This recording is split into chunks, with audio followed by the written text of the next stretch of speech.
அது வந்து நம்ம இது போல ஒரு ஸ்டாட்டிஸ்டிக்ஸ் தான் இதுல நம்ம ஒர்க் அவுட் பண்றோம். நம்ம இல்ல அந்த ஜெயிக்கணும் அப்படின்னு ஒரு விஷயம் சொன்னீங்கல்ல, இப்போ திமுகவை மீண்டும் ஆட்சியில் அமர்த்துறதுக்கான முயற்சிகள்ல அதிகாரிகள் ஈடுபடுறாங்க, அது பலிக்காது அப்படின்னு நயினா நாகேந்திரன் சொல்றாரு. அதுக்கு அதிகாரிகள் அது மாதிரி பண்ண முடியாது.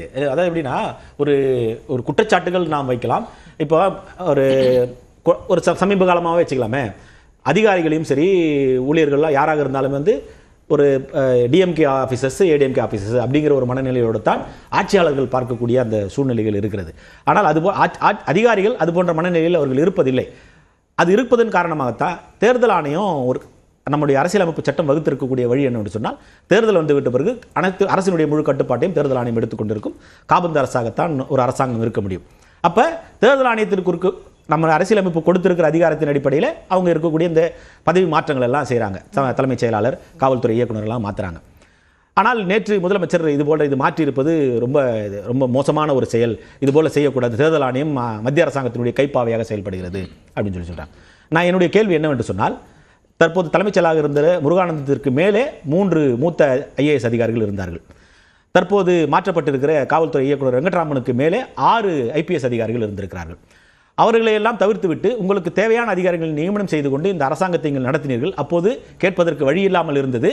நீங்கள் அரசாங்கம் உங்களுக்கு நீங்கள் என்ன வேணால் பண்ணலாம், அதுக்கும் அரசமைப்பு சட்டம் உங்களுக்கு வழி கொடுத்துருக்கிறது, அதில் நீங்கள் பண்ணீங்க ரைட்டு. அப்போ உங்களை யாரும் கேள்வி கேட்கக்கூடாது, நீங்கள் செஞ்சது நியாயம் என்று சொன்னால் தேர்தல் ஆணையம் அதற்கு கொடுக்கப்பட்டிருக்கிற அதிகாரத்தை பயன்படுத்தி இது போன்ற பொறுப்புகளை மாற்றி அமைக்கிற போது உங்களுக்கு ஏன் கோபம் வருது? ஏற்கனவே நீங்கள் செஞ்சிருக்கிற வழியைத்தான் தேர்தல் ஆணையம் பின்பற்றுகிறது. உங்களுக்கு கொடுத்திருக்கிற அந்த அதிகாரத்தின் அடிப்படையில் நீங்கள் எப்படி செயல்பட்டு இருக்கிறீர்களோ அதே அதிகாரத்தை அரசியலமைப்படுத்தி தேர்தல் ஆணையத்தும் கொடுத்திருக்குது.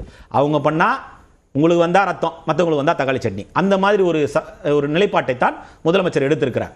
அப்போ தேர்தல் ஆணையத்திற்கு என்று ஒரு அதிகாரம் இருக்கிற போது அவங்க அந்த அதிகாரத்தை பயன்படுத்தத்தான் செய்வார்கள். எப்படி சாதாரணமாக, அதாவது எப்படின்னா சிம்பிள், அண்ணன் ஆராசா இதே அண்ணன் எடப்பாடியாரை எவ்வளோ கொச்சையாக பேசினார்ன்றது உலகமே தெரியும். அவர் மேலே எந்த விதமான நடவடிக்கையும் முதலமைச்சரும் எடுக்கலை, திமுக தலைவரும் எடுக்கலை. ஆனால் ஒரு மேடையில் அண்ணன் பொன்முடி அவரும் ஒரு ஆபாசமான வார்த்தையை பேசுகிறாரு. உடனே அவருடைய மந்திரி பதவி பறிக்கப்படுகிறது, அவருடைய கட்சி பதவி பறிக்கப்படுகிறது, எல்லாம் நடவடிக்கை எடுக்கிறீங்க. ஏன் ஒரு கண்ணில் வெண்ணெய் ஒரு கண்ணில் சுண்ணாம்பு என்பது என்னுடைய கேள்வி. இவர் பேசுனது என்னன்னா, கள்ள உறவில் பிறந்த குறைப்பிரசவம், எவ்வளோ ஒரு மோசமான வார்த்தை பாருங்க. இப்போ இது மாதிரிலாம் நீங்கள் பேசலாம். அதே போல் அவருடைய பேச்சாளர்கள், நான் என்ன சொல்கிறேன்னா, திமுக பேச்சாளர் அப்படி தான் பேசுவாங்க, அதை நம்ம கடந்து போயிடலாம். ஆனால் பொறுப்பில் இருக்கக்கூடிய அமைச்சர்களாக இருந்த முதலமைச்சராக இருக்கிற துணை முதலமைச்சராக இருக்கிற நீங்க அப்படி பேசாதீங்கன்னு சொல்றேன். அவ்வளவுதான் வித்தியாசம். தேர்தல் களம் என்பது நம்மளுடைய கொள்கைகளை முன்னிறுத்தி, நம்மளுடைய வாக்குறுதிகளை முன்னிறுத்தி, நம்முடைய செய்த செயல் திட்டங்களை முன்னிறுத்தி அது இருந்துச்சுன்னா ஒரு ஆரோக்கியமானதாக இருக்கும். ஆனால் என்றான் சொன்ன மாதிரி மக்கள் அதை வரவேற்பார்கள். நீங்க ஒரு தவறான வார்த்தையை பயன்படுத்துகிற போது கூடுதலா 10 வார்த்தை சேர்ந்து தான் வந்து. அப்ப நீங்க வந்து நான் ஒண்ணு தானே சொன்னேன், நீ ஏன் 10 சொன்னேன்னு கேட்க முடியாது. நீ ஒண்ணு சொன்னதுனா நான் 10 வரும், நீங்க 10 சொன்னாங்கன்னா இவன் 100 வரும். இதான் சிம்பிள். இதனால ஒரு எடுத்துக்காட்டு தவிர, அதனால தேர்தலை நாம் நியாயமாக சந்திக்க வேண்டும், நேர்மையாக சந்திக்க வேண்டும் என்று சொன்னால் முறையான தேர்தல் அரசியல் இருந்தால் அது நாகரிகமாக இருக்கும். சரி திரு ஹஃபீசுல்லா, அதிகாரிகள் மாற்றம் என்று வரும்பொழுது தேர்தல் ஆணையம் அந்த நடவடிக்கை எடுக்குது அல்லது அவர்களுக்கான அதிகாரத்தை பயன்படுத்தும் போது மட்டும் விமர்சனமாக அதை முன்வைக்கிறது ஏன்? அதை நீங்க செய்யும் போது சரியா இருக்கே அப்படின்னு கேட்குறாங்க. இப்போ தேர்தல் ஆணையம் மீது வைக்கக்கூடிய விமர்சனம் என்ன அப்படின்னா, அஸ்ஸாமில் இந்த மாதிரி எந்த மாற்றங்களையும் பண்ணலை, புதுவையில் பண்ணலை. இப்போ அவங்க ஆட்சி செய்யக்கூடிய, பாஜக ஆட்சி செய்யக்கூடிய இடத்துல எந்த இடத்துலையும் அதிகாரிகள் மாற்றத்தை செய்யாத தேர்தல் ஆணையம் கேரளாலையும் பண்ணல. ஓகே, ஆனால் 2 மாநிலங்கள் அவங்க ஆட்சியில் இருக்கக்கூடிய 2 மாநிலங்கள்ல பண்ணலை. ஆனால் தமிழ்நாட்டிலையும் மேற்கு வங்கத்திலையும் பண்ணும்போது அந்த தேர்தல் ஆணையத்துடைய நோக்கத்தை கேள்வி கேட்கணும். இதுக்கு முன்னாடி அதிமுக வந்து எதிர்கட்சியாக இருக்கும்போது அவர்களுக்கு தேர்தல் ஆணையம் வந்து சரி வரலன்றப்ப இவங்களும் தேர்தல் ஆணையர்கள் மீது பல புகார்களை கொடுத்துருக்காங்க. இன்னைக்கு அதெல்லாம் மறைச்சு பாபு முருகேல் வந்து இருக்கிறார். அதான் தேர்தல் ஆணையம் மீது புகார் கொடுத்துருக்கீங்க. அப்ப அந்த தேர்தல் ஆணையத்தின் மீது புகாரை வந்து நம்ம ஏதோ கொடுத்ததுனாலே நாங்க வந்து ஒரு சார்பா இருக்கோம், மாத்தி இருக்கோம் அப்படின்றதுல பல்வேறு காலங்களில் 2 கட்சிகளுக்கும் தேர்தல் ஆணையத்தின் மீது பிரச்சனை இருக்கு. இன்னைக்கு குறிப்பா எஸ்ஐஆர் போன்ற நடவடிக்கைகள், தேர்தல் ஆணையத்துடைய நடவடிக்கைகள், மாற்றங்கள், இதெல்லாம் தேர்தல் ஆணையத்தின் மீது கூடுதல் சந்தேகத்தை எழுப்புது. அப்போ அண்ணன் முதல் ரவுண்ட்ல பேசும்போது தரத்தை பத்தி எல்லாம் பேசிட்டு இருந்தாரு. நான் ஒரே ஒரு எடுத்துக்காட்டு சொல்றேன். எங்களுக்கும் அதிமுகவும் பல முரண்கள் இருக்கு, பல காட்டமான விமர்சனங்கள் வைத்திருக்கின்றோம். எந்த இடத்துலையும் ஜெயலலிதா அம்மையார் உடல்நலம் இல்லாமல் இருந்தபோது அந்த பிரேக்கிங் நியூஸ் எப்போ போவாங்கன்றப்ப திராவிட முன்னேற்ற கழகத்துடைய எல்லாரும் சொன்ன ஒரு வார்த்தை, நீங்கள் தமிழ்நாட்டை ஆள வேண்டாம் என்று தான் நினைத்தோமே தவிர வாழ வேண்டாம் என்று நினைக்கவில்லை. இதுதான் நாங்க கண்ணியமா நாகரிகமான அரசியலை நகர்த்தணும்னு நினைக்கிறது. ஆனா எடப்பாடி பழனிசாமி மாதிரி கொரோனாவோட அடிச்சுட்டு போயிருக்கணும், வாழ்க்கையில் அப்பவே அப்படியே போயிருந்திருக்கணும் அப்படின்னு சொல்றது இல்ல நான் நாடிய பேசுறேன் இருங்க.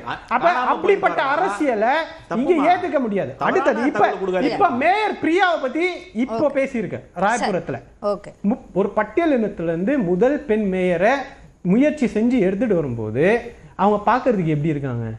இவங்கெல்லாம் கொண்டு வரணுமா?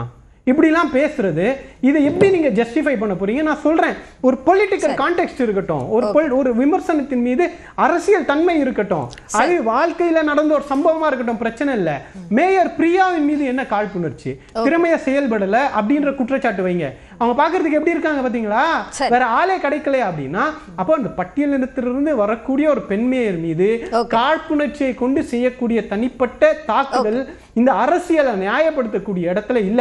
கோட்டி என்ன சொன்னாரு, நாங்க நாகரிகத்தை விட்டு ஆட்சியும் அதிகாரத்தையும் பிடிக்கணும் அப்படின்ற இடத்துல திராவிட முன்னேற்ற கழகம் என்னைக்குமே போனது கிடையாது, அது எங்களுக்கு அவசியமும் இல்ல. சரி, திரு பாக்கி, இப்போ தொடர்ந்து இந்த விமர்சனங்கள் இது ஒரு பக்கம் இருந்தாலும் செயல்பாடுகள், கட்சிகளுடைய செயல்பாடுகள் சார்ந்த நிறைய விமர்சனங்களை எல்லா அரசியல் கட்சிகளுமே முன் வச்சிட்டு இருக்காங்க. அதுல எது களத்துல எதிரொலிக்கிற மாதிரியான ஒரு அம்சமாக அமைஞ்சிருக்கு? மக்களை நேரடியா எது பாதிக்குதோ அதை ஒட்டி தான் மக்கள் தீர்மானிப்பார்கள். ஓட்டு போடுறது விஷயத்தில் பாராட்டுறது, புகழறது, நல்ல வார்த்தைகள் சொல்லுது, வேறு வார்த்தைகளை பயன்படுத்துது, இதெல்லாம் கணக்கில் நான் ஏற்கனவே சொன்னதை மறுபடியும் ரீட்ரேட் பண்ணுறேன். என்டர்டெயின்மெண்ட் மாதிரி அந்த கூட்டத்தில் கைத்தட்டுவான், விசில் அடிப்பான், இந்த மாதிரி. ஒரு ரெண்டாவது மிக முக்கியமானது, சமூக ஊடகங்கள் இன்று பரவி விட்டன. யாராவது ஒருத்தர், இப்போ நண்பர் ஒருத்தர் சொன்னார், ஒரு அரசியல்வாதி பேசுனது இப்போயே காட்டுறேன்னு அப்படின்னார். அந்த அளவுக்கு இன்றைய தினம் செய்திகள் எங்கே எந்த மூலையில் பேசினாலும் உடனுக்குடன் கிடைத்து விடுது. இதெல்லாம் ஒரு சாதகம், இந்த எந்த விமர்சனமும் வேகமாக பரவுவதற்கு காரணமாகிவிடுது. இது ஒன்று. ஒரு நகைச்சுவையாக சொல்லப்போனால், நகைச்சுவை மட்டும் இல்லாத உண்மையும் கூட, காதல்லையும் அரசியல்லையும் சொல்கிறது எல்லாத்தையும் சீரியஸாக எடுத்துக்கூடாது. இதுல இந்த 5 பேரும் மறுக்க மாட்டாங்கன்னு நினைக்கிறேன். அது காரணம் நான் என்ன சொல்றேன்,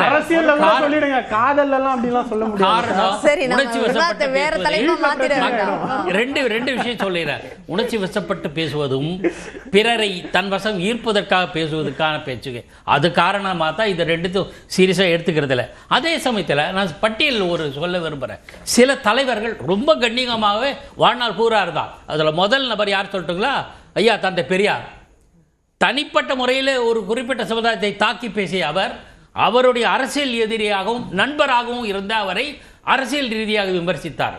ராஜாஜி அவர்களே தனிப்பட்ட முறையில் எந்த இடத்துலையும் அவர் சாதியை குறிப்பிட்டு பேசல, ஆனால் சாதியை கடைசி மூச்சு வரையில் எதிர்த்தார். அது ஒரு பக்கம்.